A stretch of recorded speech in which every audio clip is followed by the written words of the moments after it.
The emergency lights bathed the Galactic Security Council chamber in red, as delegates from 40 species gathered in worried silence. Captain Daniel Hayes stood near the back of the observation deck, watching the main display screen flicker to life. He had seen war before, served in 3 separate conflicts across the outer colonies. But nothing had prepared him for what appeared on the screen.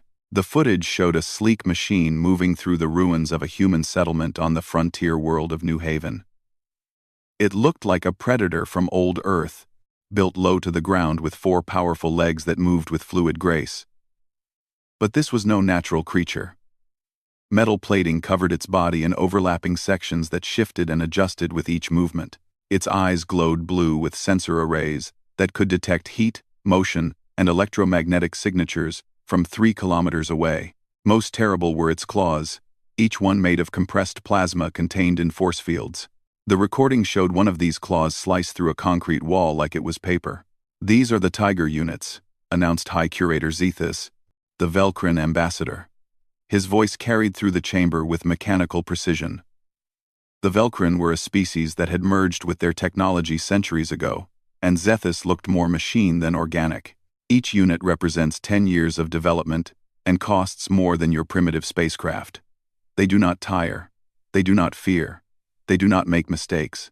Daniel watched as the Tiger unit on screen tracked 3 human colonists trying to escape through a market square. The machine calculated trajectories, predicted movement patterns, and struck with perfect accuracy. All 3 colonists fell within seconds. The chamber filled with uncomfortable murmurs. 3 colonies have fallen in 14 days, Zethus continued. We offer humanity a simple choice. Withdraw from the disputed border sectors, or we will deploy 200 Tiger units across your remaining settlements. You have 72 hours to decide. The human delegation, led by Ambassador Patricia Cole, stood firm. Earth does not abandon its people. We reject your ultimatum. Daniel felt a hand on his shoulder. Commander Lisa Barnes had served with him for 12 years, and he could read the concern in her dark eyes. They want you in the briefing room, she said quietly. Admiral's orders. 10 minutes later, Daniel sat in a secure conference room with Admiral Howard Lang, appearing on the video screen. The old man looked tired, the lines on his face deeper than Daniel remembered. Captain Hayes, you and the Aurora are being reassigned. Your new orders are to investigate these Tiger units and find a weakness. We need something, anything we can use against them. With respect, Admiral, my ship is a patrol vessel. We have defensive weapons and shields, but nothing that could take down one of those machines. I know. That's why you're not going to fight them head-on. Observe. Analyze. Report back. Dr. Peter Grant is already aboard your ship. He's a xenobiologist, specializes in artificial intelligence behavior. Use him. The screen went dark. Daniel turned to Lisa. Get the crew ready. We leave for New Haven in 2 hours. The Aurora was not an impressive ship by military standards. She carried a crew of 43 and had been designed for patrol duties and light escort missions. Her weapons included plasma cannons that could disable pirate vessels and shields strong enough to deflect asteroid impacts. Against a Tiger unit, Daniel suspected she would last about 30 seconds in direct combat. Lieutenant Maya Collins met him on the bridge. She had taught tactical operations at the military academy before requesting transfer to active duty. Her red hair was pulled back in a tight bun, and she carried a data pad filled with preliminary analysis. I've reviewed all available footage of the Tiger attacks, she said as the Aurora broke orbit from the council station. The machines are efficient. They choose optimal firing positions, conserve ammunition, and coordinate with each other using encrypted communication networks. But Captain, they're following textbook military doctrine. Everything by the numbers. That's what worries me, Daniel replied. Perfect execution is hard to fight against. Dr. Peter Grant joined them on the bridge 3 hours into their journey. He was younger than Daniel expected. Perhaps 30. With nervous energy that showed in the way he constantly adjusted his glasses. I've been studying the Tiger's movement patterns, Peter said without preamble. They're using advanced learning algorithms, but they're still algorithms. They process information, calculate probabilities, and execute the optimal solution. It's magnificent programming. Can we hack them? Lisa asked. Not a chance. The Velcrin are centuries ahead of us in computer technology. Their encryption would take our best systems 1,000 years to crack. Peter pulled up a holographic display showing a tiger's decision tree. But here's something interesting.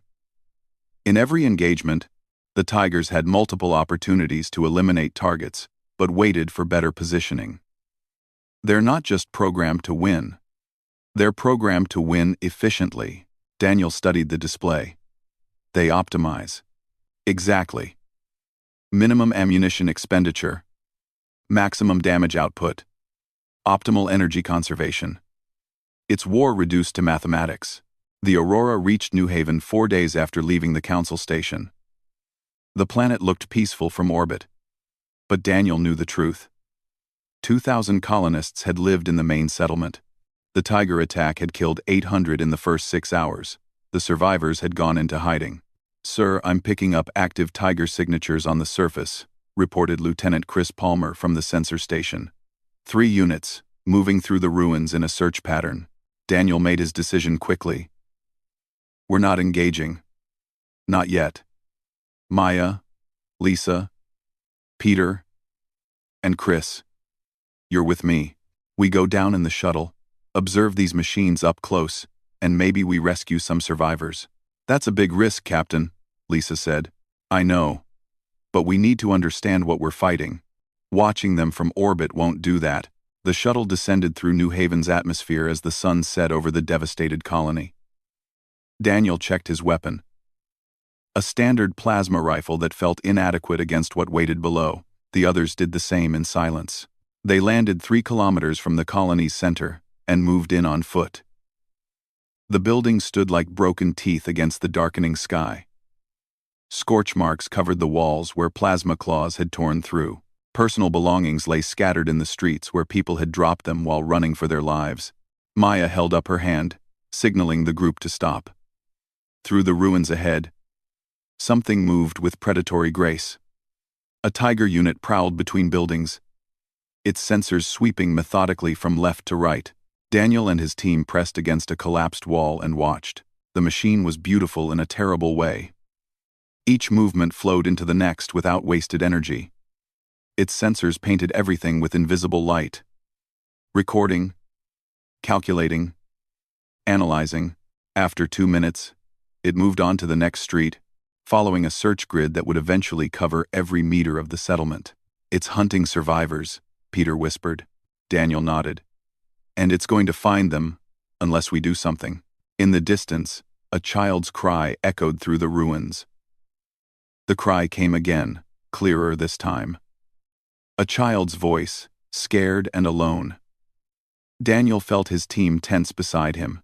Through the ruins ahead, the Tiger unit had stopped moving. Its head swiveled toward the sound, sensors adjusting to track the source. "It heard," Maya whispered. "It's changing course." Daniel watched the machine alter its search pattern, moving with deliberate purpose toward a partially collapsed building 4 streets away. The structure had been a school, its cheerful murals now covered in dust and debris. The Tiger would reach it in less than 3 minutes. "Orders, Captain?" Chris asked quietly. Daniel knew what military doctrine demanded. They were an observation team, outnumbered and outgunned. Engaging would risk the mission and their lives. The smart choice was to document the Tiger's hunting patterns and extract later with that intelligence. That was what logic dictated. But Daniel thought about his own daughter back on Earth, about what he would want someone to do if she was trapped and alone with a killer machine approaching. "We intervene," he said. "Maya, you and Chris circle around to the east side of the school. Peter and Lisa, you're with me. We need to draw that thing away from whoever's inside." They moved quickly through the ruins. Daniel's heart hammered in his chest as they got closer to the Tiger's position. The machine had reached the school's collapsed entrance and was using its sensors to scan the interior.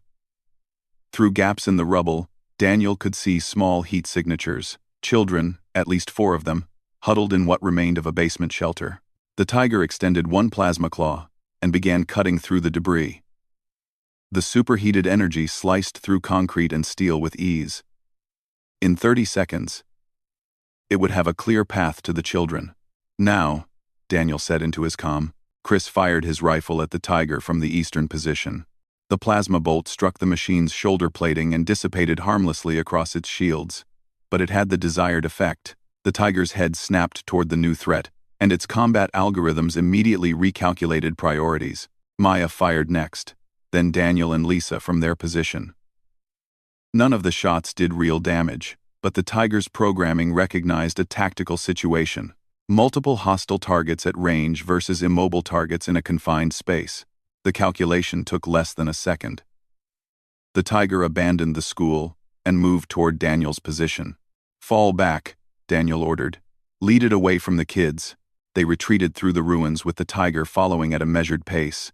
The machine didn't rush. Its sensors tracked their movements, calculated their probable escape routes, and adjusted its pursuit angle to cut off the most likely paths. It was hurting them, Daniel realized, driving them toward dead ends where it could eliminate them efficiently. "Captain, it's predicting our movements," Maya called over the comm.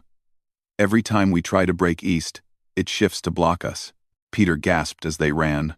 "It's using tactical algorithms from standard military doctrine.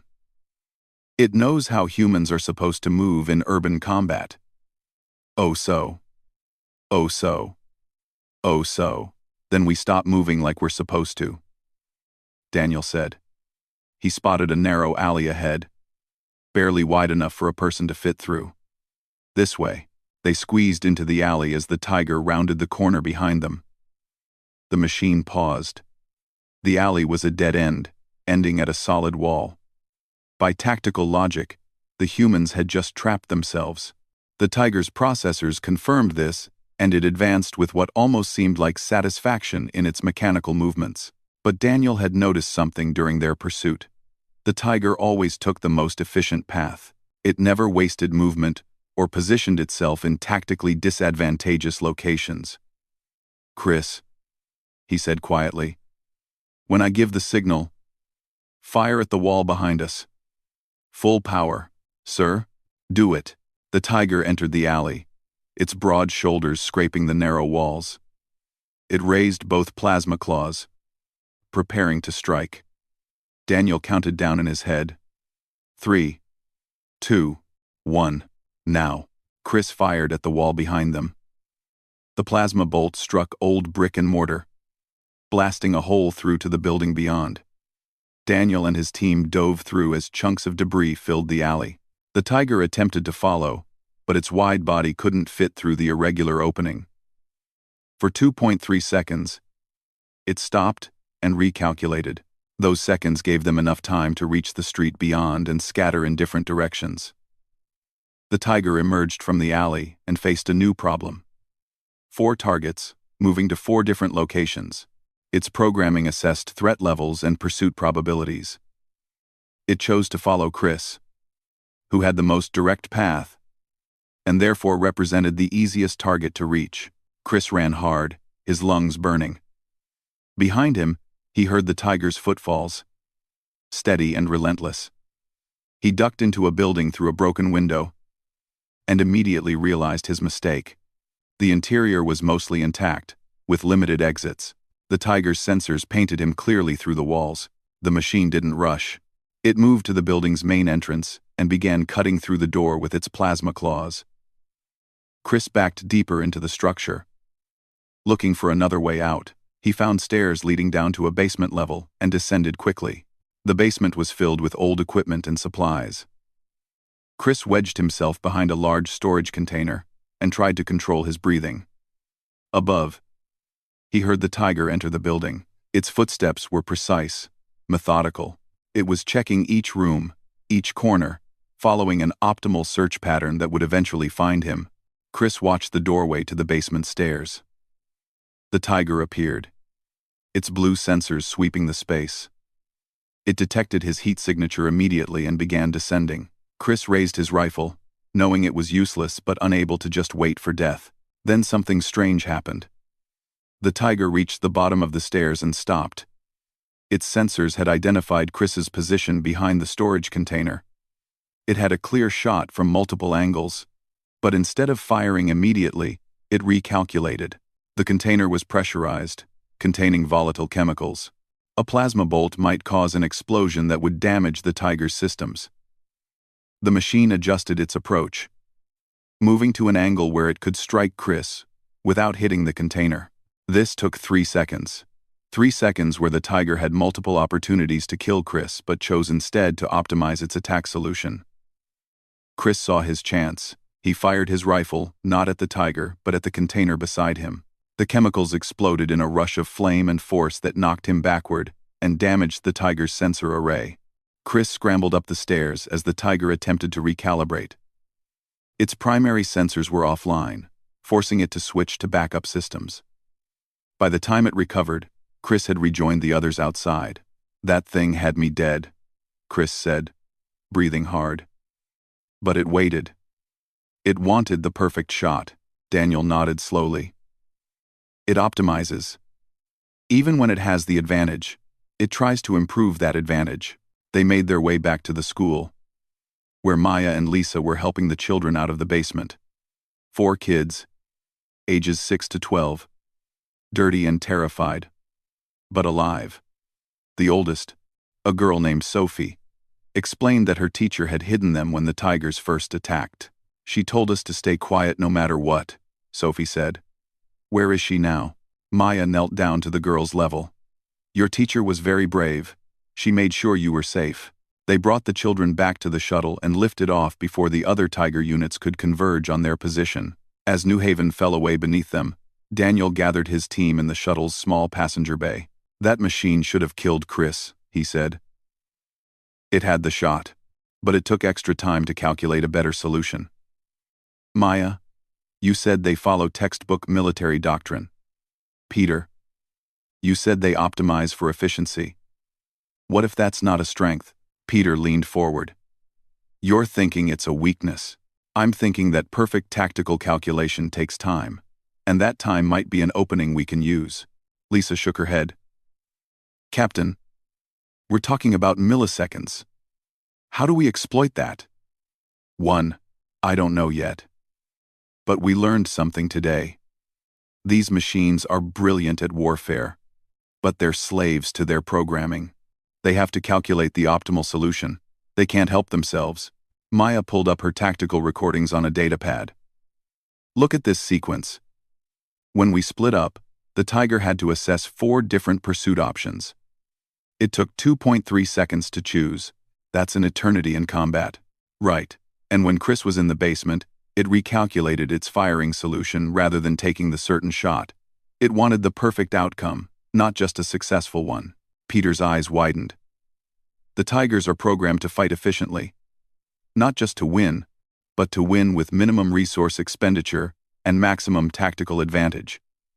That's not just a feature of their programming. For them, it's a requirement." Daniel looked out the shuttle window at the stars beyond. "Then we need to figure out how to make optimal tactics impossible. How do you fight an enemy that can't accept anything less than perfect efficiency?" The question hung in the air as the Aurora came into view. Behind them, on New Haven's surface, the 3 tiger units resumed their methodical search pattern. They would find every hiding survivor eventually. Their programming guaranteed it. They had time, patience, and perfect execution. But Daniel and his team now had something else. They had hope, and the beginning of an idea. The message reached the Aurora 18 hours after they left New Haven. Daniel was reviewing combat footage in his quarters when the priority alert flashed across his screen. He read it twice, hoping he had misunderstood. He had not. Haven Station, a massive supply hub serving 12 human colonies, was under attack. 6 Tiger units had breached the outer hull and were systematically hunting through the civilian sections. Current casualties were estimated at 300 and climbing. The station's security forces were falling back, unable to stop the machine's advance. The Aurora was the only military vessel within 20 hours of Haven Station. 20 hours too far to save anyone. Unless Daniel pushed his ship beyond recommended engine limits and got there in 12. "All hands, battle stations," he announced over the ship's comm. "Engineering, I need maximum speed.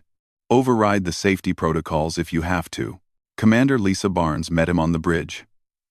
"Captain, Even if we get there in time, we've got defensive weapons against 6 tigers. The math doesn't work in our favor. I know. But I'm not planning to fight them the way they expect. During the 12-hour journey, Daniel gathered his team for an emergency briefing. Maya spread tactical maps across the conference table. Peter pulled up behavioral analyses of the tiger units. Chris and Lisa stood ready to contribute. We can't beat them in a straight fight, Daniel began. So we won't fight straight. Peter, tell them what you found. Peter activated a holographic display showing a tiger's decision tree. Every action these machines take is calculated for optimal efficiency. They don't just react, they analyze, process probability outcomes, and execute the mathematically superior choice. This means they're predictable in a very specific way. If we can create situations where the optimal choice is unclear or constantly changing, their processing time increases. How much? Lisa asked. On New Haven, we saw delays of 2 to 3 seconds when presented with complex tactical scenarios.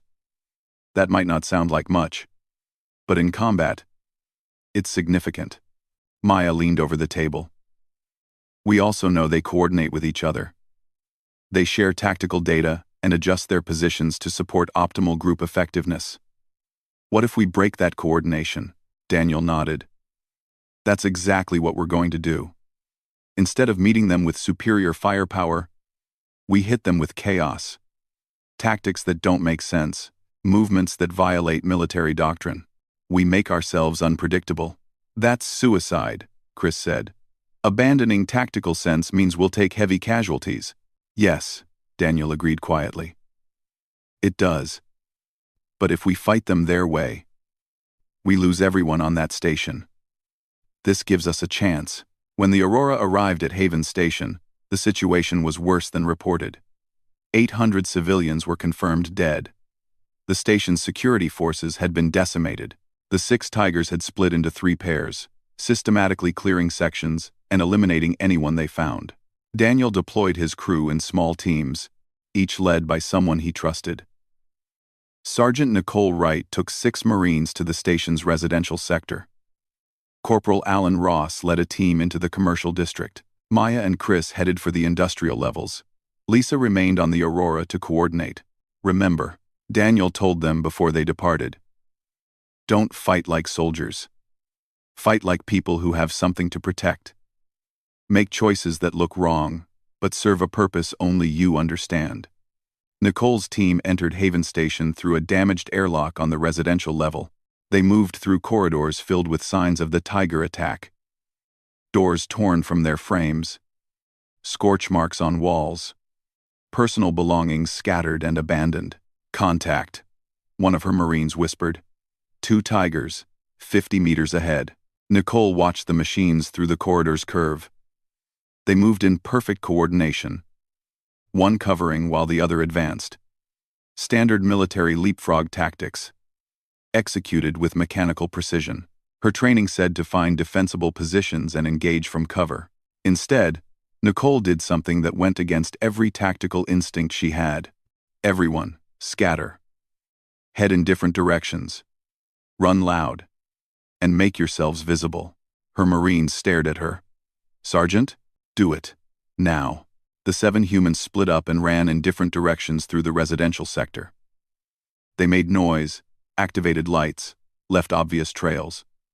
The tiger's sensors detected all 7 targets simultaneously. Their coordination algorithms attempted to calculate optimal pursuit vectors.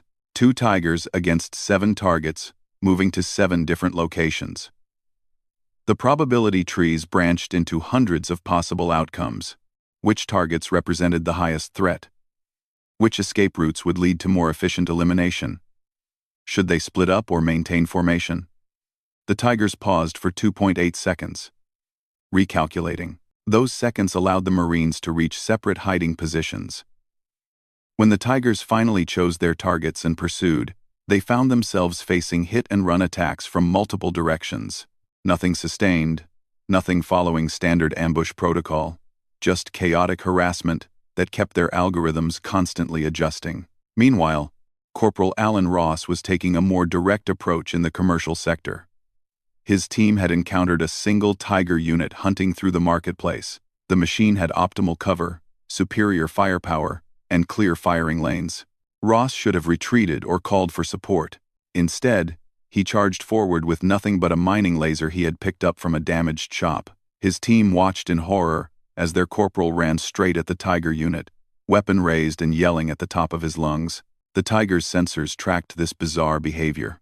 A single human charging a Tiger unit with inadequate weaponry suggested either a trap or malfunction in human decision-making. The machine ran threat assessment calculations. It scanned for hidden explosives, checked for concealed support troops, analyzed the mining laser's energy signature to determine if it had been modified into a more dangerous weapon. The calculations took 1.9 seconds. In that time, Ross closed half the distance. The Tiger finally determined this was not a trap, just tactical incompetence. It raised a plasma claw to strike. Ross dove left at the last instant, and the claw cut through empty air. The mining laser wasn't meant to be a weapon, but Ross used it to fuse the Tiger's knee joint as he slid past. The machine stumbled, recalculating. This outcome had not been in its probability matrix. By the time it recovered, Ross's team had moved into supporting positions and opened fire on its damaged leg. In the industrial sector, Maya and Chris faced the most difficult challenge.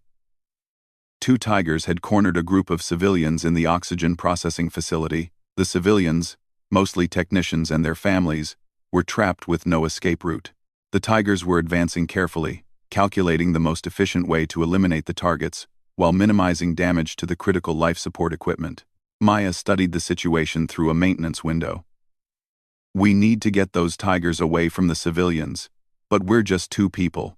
We can't create enough chaos to overload their calculations."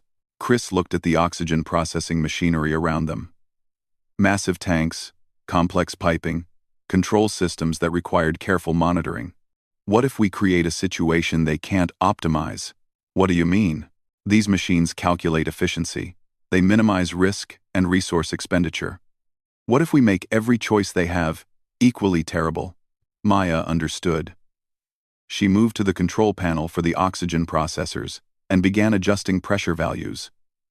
Not enough to cause real danger, but enough to trigger safety warnings. Alarms began blaring through the facility.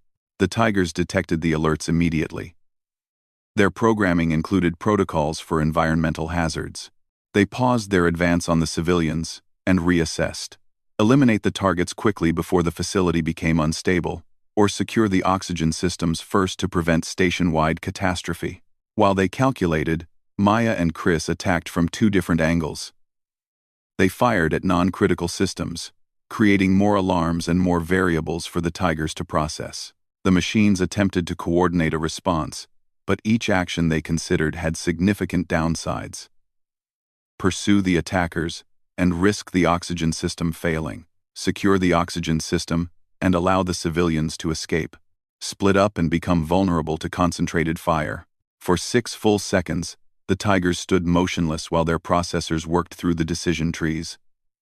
6 seconds where Maya and Chris used emergency protocols to evacuate the civilians through maintenance tunnels. By the time the Tigers calculated their optimal response, the situation had changed again. The civilians were gone, the oxygen systems had stabilized, and the two human attackers had disappeared into the facility's maze of maintenance corridors. Daniel monitored all 3 engagements from his position near the station's command center. The reports coming in showed casualties. 3 Marines down in Nicole's sector, 2 team members injured in Ross's group, but the Tigers were being delayed, frustrated, forced to recalculate constantly.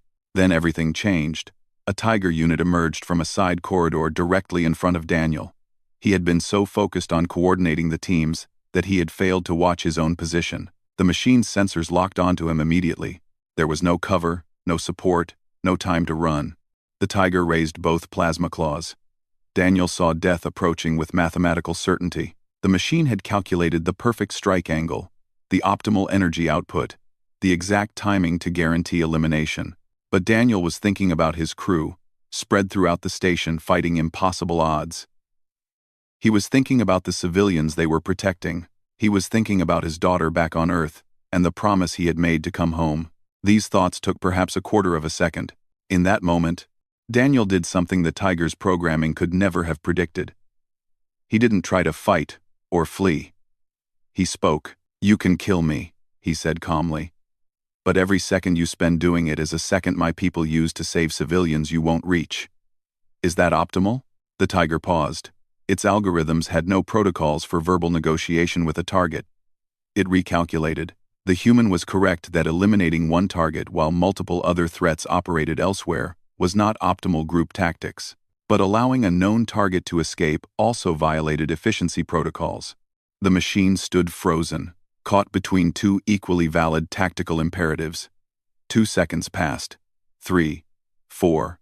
Daniel used those seconds to back away slowly, then run when he reached the corner. Behind him, the tiger finally resolved its calculation and pursued. But Daniel had gained enough distance to reach a lift and seal the doors before the machine arrived. Throughout Haven Station, the pattern repeated. Human fighters making choices that defied tactical logic but served deeper purposes. Sacrificing optimal positions to protect civilians, taking dangerous risks to create confusion, fighting not to win engagements but to save lives. The Tigers achieved better kill ratios. Their accuracy remained superior. By every measurable metric, they were winning the individual battles, but they were losing the war because the objective was not to eliminate human fighters. The objective was to kill civilians, and those civilians were escaping while the machines wasted processing time on humans who refused to follow predictable patterns. The Battle of Haven Station ended after 9 hours of brutal fighting. 4 Tigers had been destroyed, damaged by cumulative attacks that never should have succeeded according to tactical probability. 2 Tigers withdrew when their efficiency calculations determined continued combat no longer served optimal objectives. The cost was high. 43 humans dead, twice that number wounded.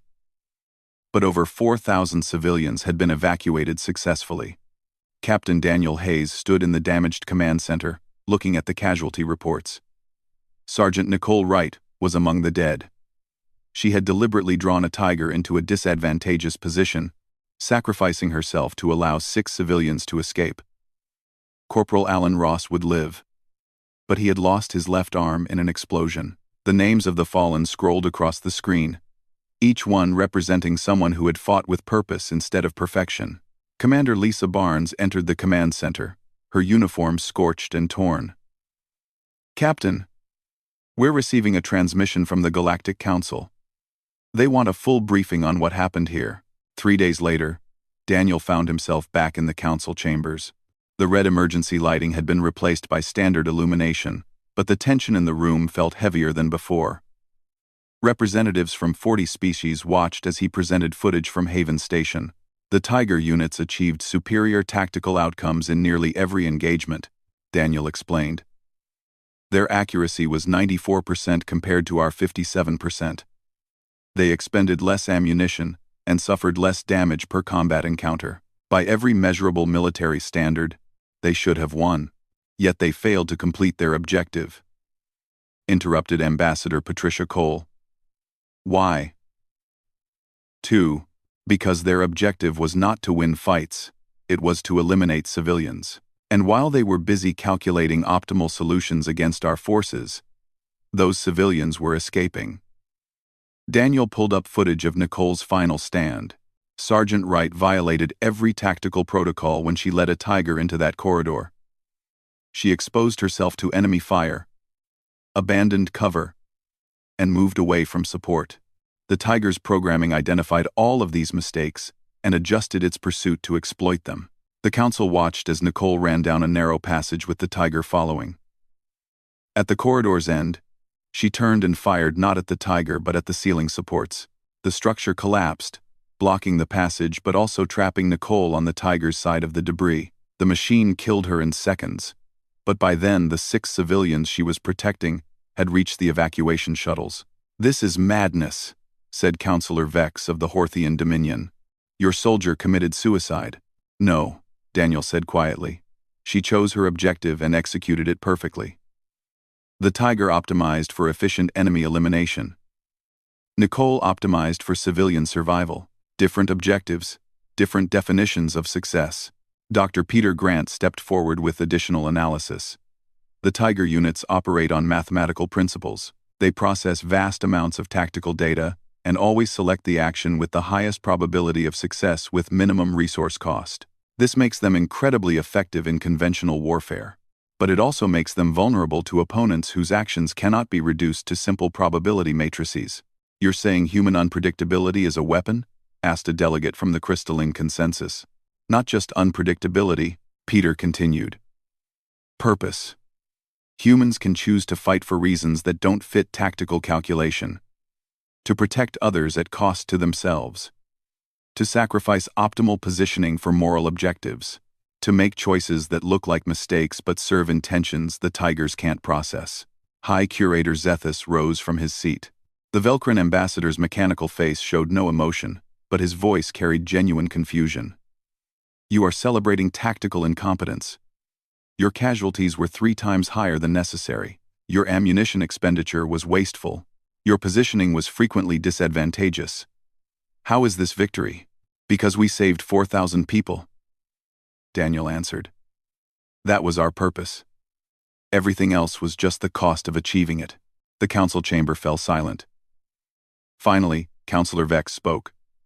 "The Velcrin demands ceasefire until this matter is studied further.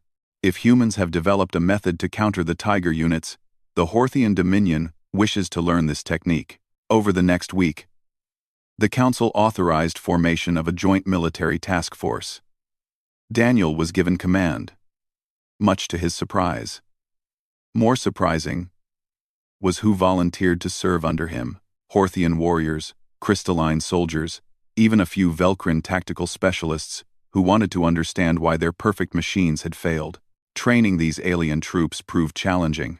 Commander Lisa Barnes worked with a squad of Horthian fighters in the Aurora's combat simulation room. The exercise was simple. A Tiger unit had cornered civilians in a building. The most efficient tactical response was to engage the Tiger directly, drawing its attention while a second team extracted the civilians from a side entrance. The Horthians executed this perfectly. They engaged from optimal positions, used covering fire effectively, and maintained superior tactical formation. The simulation awarded them high marks for efficiency. They also achieved a 40% civilian casualty rate because the Tiger had calculated their movements and positioned itself to block the extraction route before killing them all. "Why did you engage from position Alpha?" Lisa asked, after the simulation ended. "It provided optimal cover and clear firing lanes," responded squad leader Karn, a massive Horthian whose species resembled Earth's ancient bears. "Yes. Which is exactly what the Tiger's programming predicted you would do. It was already calculating countermeasures before you fired the first shot." Lisa, reset the simulation. "Now try something that makes no tactical sense. Something that would violate everything you learned in military training." Karn looked uncomfortable. "This is contrary to all warrior doctrine." "I know. Do it anyway." The simulation ran again. This time, instead of engaging from optimal positions, the Horthian squad split up and attacked from 7 different angles simultaneously. Their individual firepower was diminished, their cover was inadequate, they were exposed to counterattack. The Tiger's algorithms attempted to process this chaos.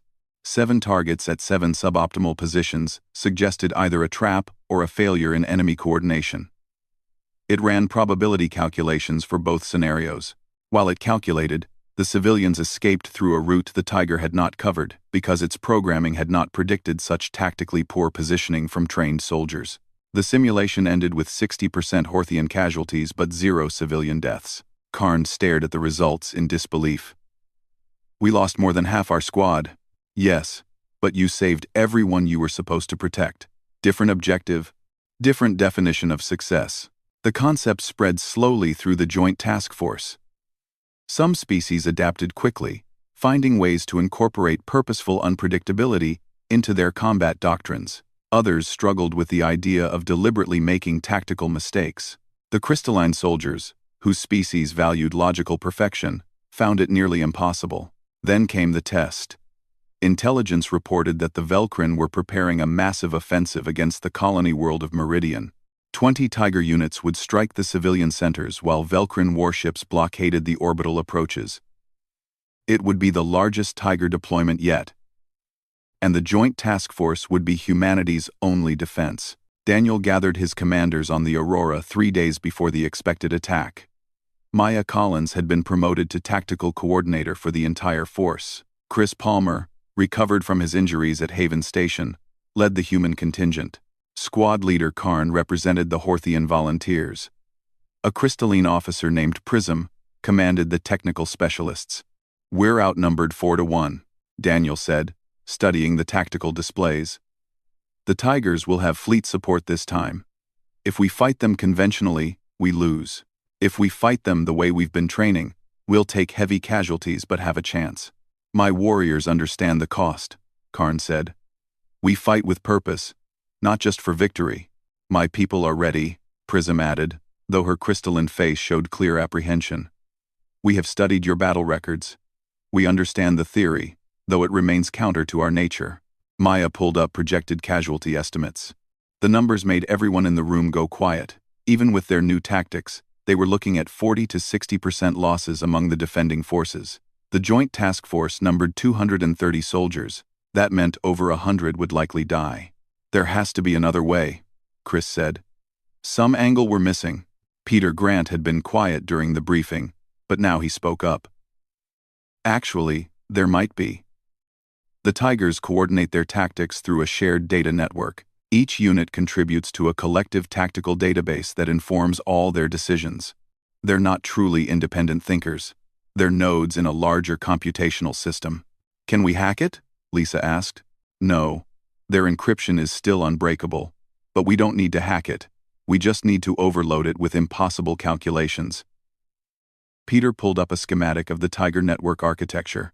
"If we can create enough simultaneous tactical situations that defy optimal resolution, we might be able to cascade the entire system. Make all 20 Tigers pause at once, while their shared processors attempt to resolve contradictory data." "How?" Daniel asked. "By doing what we've been training for, but on a massive scale. Instead of small teams making unpredictable choices, we need 200 soldiers all executing purposeful chaos simultaneously. The Tigers will attempt to calculate optimal responses to all of it at once. Their network will create a feedback loop, as each unit's calculations affect the others. If we're lucky, we get a system-wide processing delay. How long? Maybe 10 seconds. Maybe 20 if we're really lucky. That's your window to do real damage." Daniel looked around the room at his commanders. 10 seconds. That's what we're fighting for. 10 seconds bought with the lives of everyone who makes the Tigers calculate instead of act. 10 seconds. To save Meridian. The commanders nodded one by one, accepting the burden. They had 5 days to prepare 200 soldiers to fight with purpose instead of perfection. To make choices that looked like madness but served objectives only they understood. To become something the Tiger unit's programming could never predict or comprehend. In his quarters that night, Daniel recorded a message for his daughter. He did not tell her he expected to die on Meridian. He told her that sometimes the right choice is not the smart choice. That fighting for others is more important than fighting to win. That purpose matters more than perfection. He hoped she would understand someday. Meridian was a beautiful world, one of humanity's most successful colonies. 3 million people lived in its coastal cities, farming the rich soil and fishing the abundant seas. From orbit, Captain Daniel Hayes could see the morning sun reflecting off the ocean. In 6 hours, that same ocean would be stained with blood. The Joint Task Force had deployed across Meridian's 3 largest cities, 230 soldiers against 20 Tiger units, and supporting Velcrin forces. The odds had not improved in the 5 days since their briefing. If anything, new intelligence made the situation worse. The Velcrin fleet had arrived early and established a tight blockade. Escape was impossible. They would win here or die here. Daniel stood in the command center of New Seattle, Meridian's capital city. Commander Lisa Barnes worked beside him, coordinating the defensive positions. Maya Collins was in the field with squad leader Karn and the main combat force. Chris Palmer led a reserve team positioned near the civilian evacuation points. Dr. Peter Grant monitored the Tiger unit's communication network from a makeshift technical station. "They're landing," Peter announced. 20 units confirmed. They're using standard deployment patterns, spreading out to cover maximum territory with minimum overlap. On the tactical display, red markers appeared at 20 different locations across the 3 cities. The Tigers had arrived with mathematical precision, each unit positioned to reach its assigned sector with optimal efficiency. They began moving immediately, coordinating their advance through their shared tactical network. Daniel watched the markers converge on civilian centers. All units, execute on my mark. Remember, we're not trying to win individual fights. We're trying to break their network, make them think, make them calculate, make them pause. He took a deep breath. Mark. Across 3 cities, 230 soldiers began fighting with purposeful chaos. Squad leader Karn led his Horthian warriors in a direct assault against 2 Tiger units near the industrial sector. Instead of maintaining formation and using coordinated fire, they scattered in 12 different directions, each warrior attacking from impossible angles with inadequate weapons. The Tigers attempted to calculate optimal response patterns. 12 individual targets, moving independently with no apparent tactical coordination. The machine's algorithms searched their database for similar scenarios. Nothing matched. They requested tactical assessment from the network. Other Tiger units reported similarly chaotic engagements across all 3 cities. In the residential district, a crystalline officer named Prism did something that went against every logical principle her species held sacred. She ordered her squad to abandon their defensible position in a concrete building and move to an exposed plaza where a Tiger unit had clear firing lines. Her people hesitated, their crystalline faces showing distress at such illogical commands. "Trust me," Prism said. "Logic is not our weapon today." They moved to the plaza. The Tiger detected them immediately and calculated that this was obviously a trap. No trained military force would voluntarily position themselves so disadvantageously. It scanned for hidden explosives, concealed support forces, ambush positions. Finding none, it recalculated. Perhaps this was a feint to draw it away from a primary objective.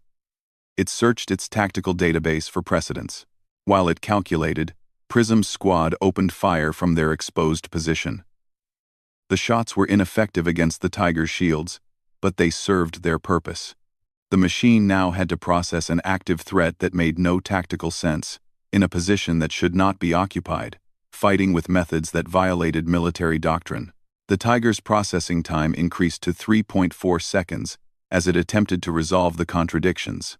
Maya Collins crouched behind a damaged vehicle in the commercial sector, watching 3 Tiger units coordinate their advance. They moved with perfect synchronization, covering each other's angles and maintaining optimal spacing. Her radio crackled with reports from across the battlefield. Everywhere, human and alien soldiers were executing their trained chaos. "Peter, are we getting any effect on the network?" she called over the comm. "Yes," Peter's voice came back excited. "I'm seeing processing delays across all units. The network is trying to correlate all the contradictory tactical data. Each Tiger's calculations are feeding into the others, creating cascade effects. But we need more. We need something that will overload the entire system at once." Maya understood what he was asking. They needed someone to do something so tactically insane that every Tiger unit would have to recalculate simultaneously. She looked at the 3 machines advancing toward her position and the civilian shelter behind her. "I'm going in," she said. "Maya, no, that's suicide," Lisa's voice cut in from the command center. "It's purpose," Maya corrected. She stood up from behind the vehicle and walked toward the 3 Tigers, her weapon holstered. All 3 machines detected her immediately. Their sensors painted her from multiple angles. They calculated firing solutions. Then they paused.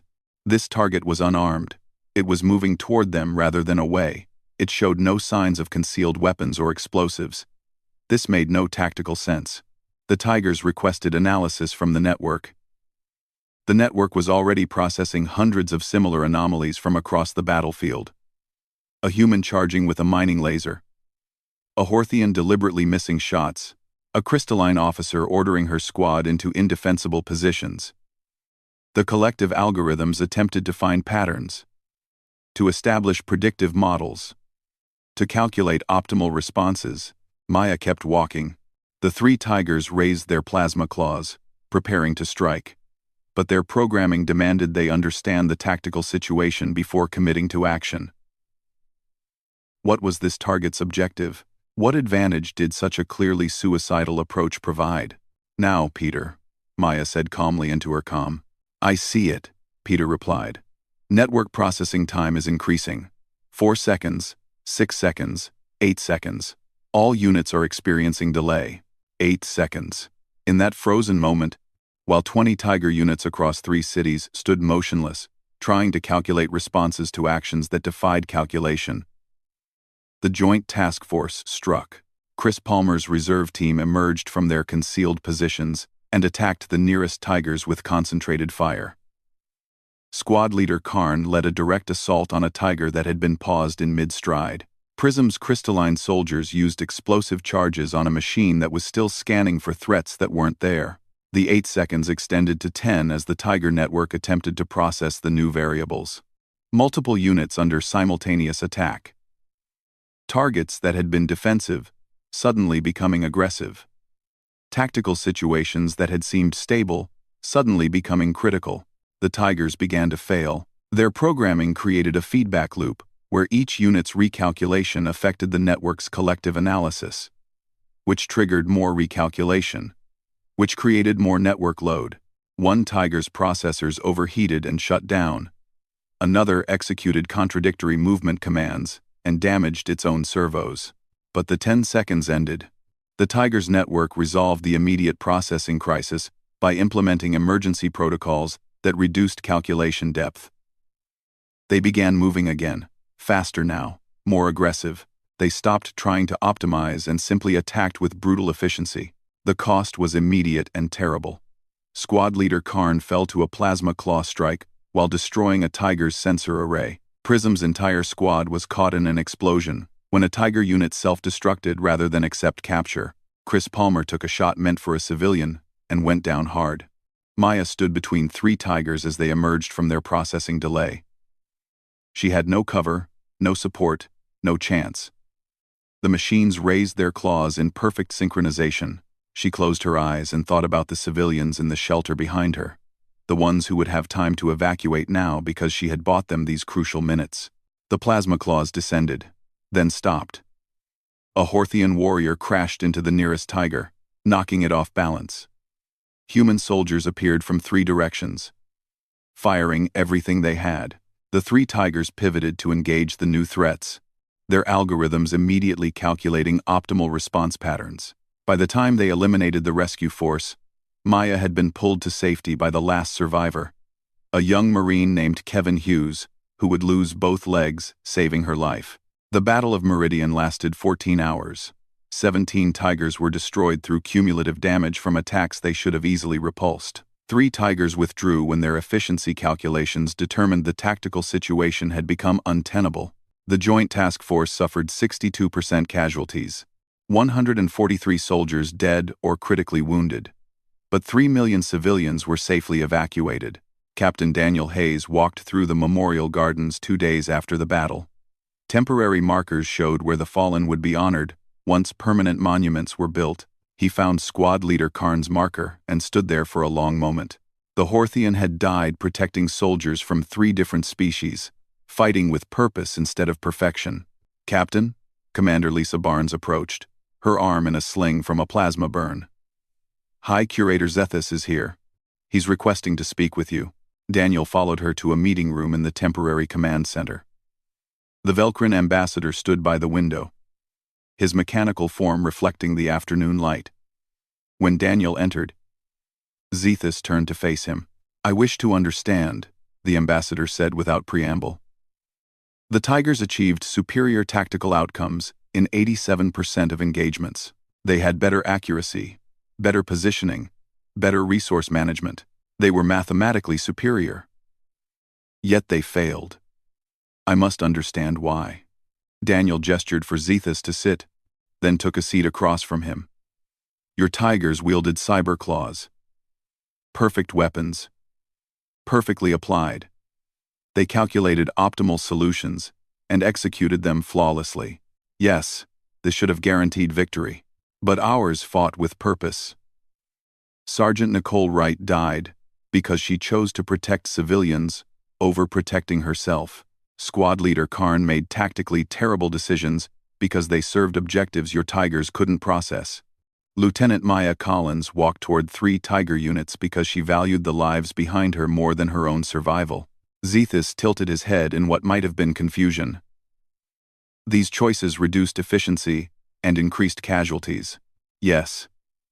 But they served purposes your machines couldn't understand. Every tactical mistake our people made was in service of something they considered more important than winning the immediate fight: to protect others, to save lives, to honor commitments. These are values that cannot be calculated or programmed. You are saying the Tigers lost because they lacked values? I'm saying they lost because they only had one value: efficiency. Our people had dozens: loyalty, love, duty, sacrifice, protection of the innocent. Each soldier fought not just to win but to achieve something meaningful to them personally. Your Tigers couldn't predict that, because their programming cannot comprehend fighting for reasons beyond tactical advantage. Zethus was quiet for a long time. Finally, he spoke. The Velkrin Concordat offers ceasefire. We will withdraw from disputed territories. The Tiger units will be recalled and redesigned. Redesigning them won't fix the fundamental problem, Daniel said. You can make them more adaptive, give them better algorithms, improve their tactical databases, but they will always be machines optimizing for victory. They will never be beings choosing to fight for something greater than themselves. The ceasefire was signed 3 days later. The Velkrin withdrew, taking their remaining Tigers with them. Across the galaxy, military analysts studied the Battle of Meridian, trying to understand how inferior tactics had defeated superior technology. Most missed the point entirely. Dr. Peter Grant wrote the definitive analysis in his final report. The Tigers were perfect weapons, he concluded. But weapons alone do not win wars. Wars are won by those who fight for reasons that matter more than victory itself. Humanity brought purpose to the battlefield. And purpose, however costly, prevailed. Daniel returned to Earth 6 weeks later. He went directly to his home, where his daughter ran out to meet him. She was 12 years old, smart and curious, and she had watched news coverage of the battle. Dad, everyone's saying our soldiers won because they made mistakes on purpose. That doesn't make sense. Graham, Daniel knelt down to her level. It makes perfect sense. Sometimes the right choice is not the smart choice. Sometimes you have to sacrifice the perfect option to achieve something more important. Like what? Like protecting people you care about. Like keeping promises. Like doing what's right even when it's hard. He pulled her into a hug. The Tigers were brilliant weapons, but our people were more than weapons. They were humans who chose to fight for something beyond themselves. That choice made all the difference. His daughter thought about this for a moment. Sergeant Wright, the one who saved those children. The news said she could have escaped, but didn't. Was that a mistake? No, sweetheart. That was purpose, and purpose is never a mistake. 6 months later, a memorial was unveiled on Meridian. It bore the names of all 143 soldiers who fell in the battle. Above the names, carved in simple letters, were words that Captain Daniel Hayes had written. They fought not with perfect tactics, but with perfect purpose. They made choices that logic could not justify, and honor could not deny. Their Tigers wielded cyber claws of mathematical precision. Ours fought with human hearts, and in the end, the heart prevailed. The memorial became a gathering place for survivors and families of the fallen. People would come to read the names and remember that victory is not always measured in tactical superiority. Sometimes it is measured in lives saved, in purposes served, in the choice to value others above yourself. In a quiet conversation years later, High Curator Zethus told a human diplomat that the Velkrin had abandoned the Tiger program entirely. They had concluded that no amount of programming could replicate what had defeated their perfect machines. When the diplomat asked what that was, Zethus struggled to find the words. You call it purpose, he finally said. The willingness to fight, not for optimal outcomes, but for reasons that matter to you personally. The Velcrin cannot teach this to machines because we barely understand it ourselves. Perhaps that is what makes you dangerous. Perhaps that is what makes you remarkable. Perhaps both. The diplomat smiled. Perhaps it's just what makes us human.